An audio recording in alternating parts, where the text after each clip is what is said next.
Hi folks, it's Sty with another Sty Story. Just imagine that. Well, this one's going to be titled Pea Pumpkin. Quite interesting, a title like that, huh? Well, let's get right into the story. Okay, I was about 8 years old at this time, and I was on my grandparents' farm. Every summer, at least a couple of us kids would go out to the farm and spend about a month, sometimes more.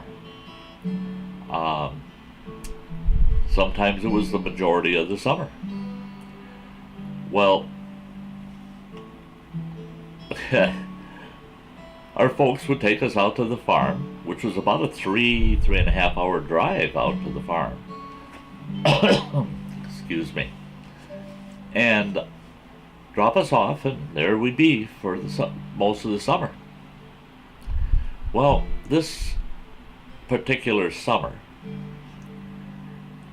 I was one that, even at 8 years old, had a bad habit of just wandering off.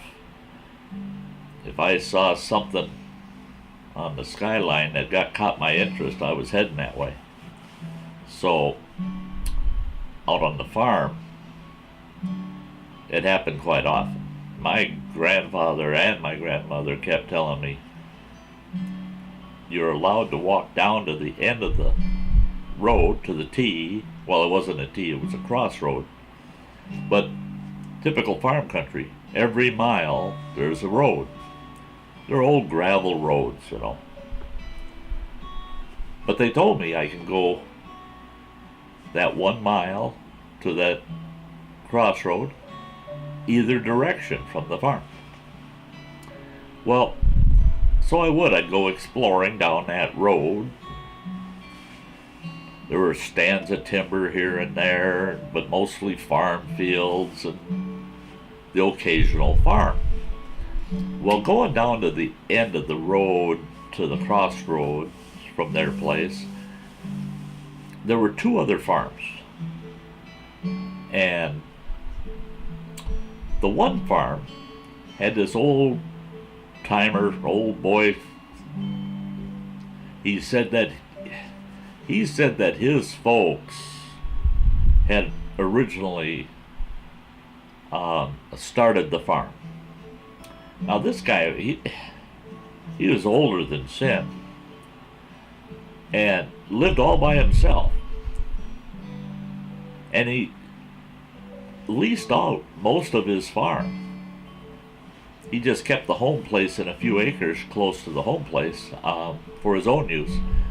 And he gardened and raised some chickens and raised a beef cow every couple of years kind of thing, and raised a pig or 2 each year. He seemed really interesting, this old boy. I used to see him sitting on his porch. When I'd walk down that road, I'd see him sitting up on his porch. Never really talked to him. My grandmother said, you stay away from that old boy. You don't go hanging around him at all. You just stay away from him. Well, that was the worst thing you could tell a young Sty, was stay away, because what did Sty do? Well, I'm walking down that road one day and I seen the old boy sitting up on his porch, and I decided, I'm going to go up there and see what he's about. So I went walking up his driveway and through his yard. And his yard wasn't his typical farmyard. Not one that you mow. The chickens and a couple of goats he had, they kept the grass down, you know. So I get up there to his porch, and he's just eyeballing me as I'm coming up to the porch like, what do you want, you little monster? And I introduced myself and told him who my grandfather and grandmother were, and he said, they're such nice folks, he said. that you're lucky to have them for grandparents. And I agreed. I told him, I said, yeah, they're good grandparents, that's for sure. Well, one thing led to another, and then I'm sitting in an old high back chair on his porch. We're just chatting and telling stories to each other, and on and on and on and on. Well, the old man was quite the interesting character. And you know, to me it appeared that we were striking up a pretty good little friendship here, and I was kind of looking forward to the next time I'd meet him. And I think he felt the same way. And he said to me, he said, boy, do you like watermelons? And I said, well, I certainly do. I love watermelon. He says, do me a favor, would you? He says, you go around the side of the house, and he says, you'll see on the corner of the yard, way on the back corner, I got a watermelon patch back there. He says, I want you to run back there and pick the biggest watermelon in the patch and bring it back to me. I thought, well, I can do that for you. So I run and I looked, and yeah, it was a really nice big patch there. And melons all over the place. Now they were growing the old style Great Northerns. They were the long, oblong shaped ones, big. So I found the biggest one in the patch, and I picked it, and I come hauling it back to the porch. And he says, I'll be right back. And he goes in the house, and he comes back out, and he's got this big old knife, great big, long knife. And he takes that melon, and he cuts that thing the long way down. So you got these big, long pieces, great big, long pieces. And he cut like a half a dozen of them. And he hands me one of them big wedges. He says, well, you said you like watermelon, there's a piece for you. And I thought, oh my gosh, I get that whole piece, that's great. So we sat there eating watermelon and BSing a little more. Well, that was the best tasting watermelon I ever tasted.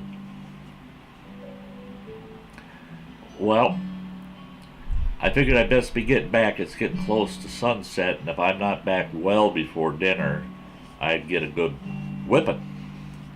So I run myself back to the farm. Right away, my grandfather, he goes, well, where have you been all this time? And I didn't have the heart to tell him, but I figured, well, if he finds out, and then I don't tell him the truth, I could get a whipping. So I told him, I said I went down to that old boy's farm down there by the crossroads, and I was sitting on his porch there, visiting with him for the last several hours. He says, well, I guess there was no harm if all you were doing was visiting. And I said, no, we just visited. And he says, now you're sure that's all you did was visit? He didn't get you up to any shenanigans or nothing? I said, no. I said, but what he did do is, I said, he fed me watermelon. My grandfather's eyes got just big, and he goes, you didn't eat his watermelon, did you? I said, well, yeah, I did. It was darn good, too. And he goes, you didn't go around the back of his house, right on the edge of that big cornfield, and pick that watermelon back there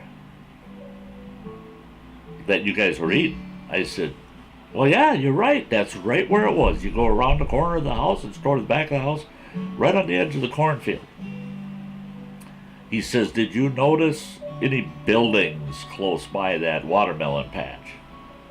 And I said, no, not really. I said about 30, 40 feet maybe from there was the outhouse. And my grandpa goes, uh-huh. He says, that outhouse started right on that corner and has been moved every year along that edge of that field. He said, so boy, guess what you had for a snack at that old boy's house? And I said, watermelon. He goes, nope, that was a pea pumpkin. Because every time he moves that outhouse, he plants watermelons on top of the old pit. He fills the old pit with dirt, plants watermelons right on top of it. He says, and we all know those to be pea pumpkins. You don't want it. That watermelon is what it feeds on, and it's feeding on the ground that was under that outhouse. So guess what, boy? You just ate a pea pumpkin. Oh, Lordy. I got to think, that gave me nightmares for the longest time. That I was eating a watermelon that grew on top of an old outhouse site. Well, I went back and I visited the old man, and he asked me, hey, do you want to go pick a watermelon? No, sir. No, sir. I'll skip it today. And I must have said that 3-4 times the rest of that summer. But now, if I'm going to pick myself a watermelon, I'm going to make darn sure it's not a pea pumpkin. So there you go. There's a pea pumpkin story from Sty North. Hey, thanks for tagging along. And as always, you folks, you all have a really nice day. Bye-bye.